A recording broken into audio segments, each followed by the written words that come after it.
मौनी अमावस्या की व्रत कथा। कांचीपुरी नगरी में एक देवस्वामी नाम का एक ब्राह्मण अपनी पत्नी धनवती और 7 पुत्र और एक पुत्री के साथ रहता था। उनकी पुत्री का नाम गुणवती था। ब्राह्मण ने अपने 7 बेटों की शादी कर अपनी पुत्री के लिए सबसे बड़े बेटे को बोला कि उसके लिए एक वर तलाश करने के लिए जा।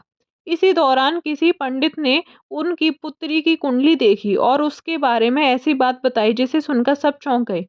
पंडित ने बताया कि देवस्वामी की कुंडली में एक दोष है जिसके कारण पुत्री विधवा हो जाएगी। इसके बाद देवस्वामी ने इसके उपाय के बारे में पूछा। पंडित ने बताया कि सोमा का पूजन करके यह दोष दूर हो जाएगा। पंडित ने सोमा के बारे में बताया कि वह एक धोबिन है और सिंहल द्वीप में रहती है। जैसे जैसे प्रसन्न करके यहाँ लेकर आओ।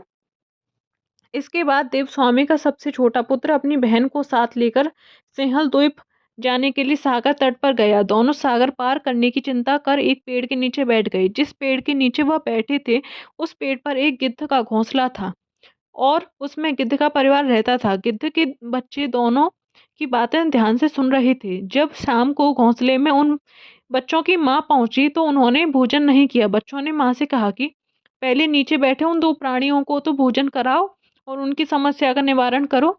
यह वचन लेने के बाद गिद्ध के बच्चों ने भोजन किया। अगले दिन गिद्ध की मदद से दोनों भाई बहनों को सिंहल द्वीप पहुंचा दिया गया। वहां उन्होंने सोमा का घर देखा और उन्हें मिल गया। दोनों भाई बहनों ने सोना को प्रसन्न करने के लिए एक योजना बनाई। वे दोनों नित्य प्रातः उठकर सोमा को घर छोड़कर लीप देते थे।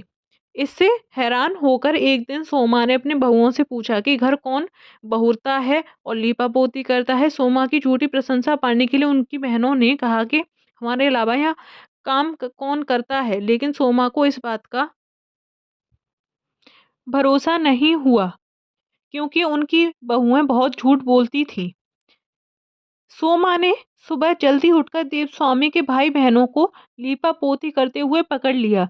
इसके बाद सोमा के पूछने पर उन्होंने सोमा को पूरी बात बता दी।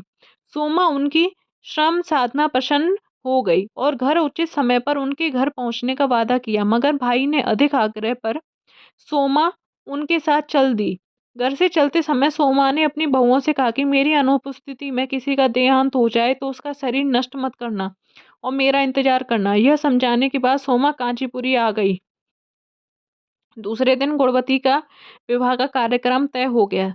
संपत्ति होते ही उसका पति मर गया। सोमा ने तुरंत अपने संचित पुण्यों का फल गुणवती को प्रदान कर दिया।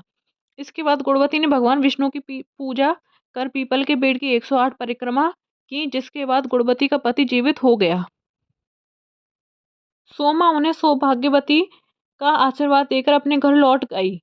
उधर गुणवती को पुण्य फल देने के बाद सोमा के पुत्र जमाता तथा पति की मृत्यु हुई। सोमा ने पुण्य फल संचित करने के लिए मार्ग में अस्वस्थ पीपल वृक्ष की छाया में विष्णु जी का पूजन करके 108 परिक्रमाएं की। इसके बाद परिवार के मृतक जन जीवित हो गए। तो ये थी दोस्तों मौनी अमावस्या की व्रत कथा।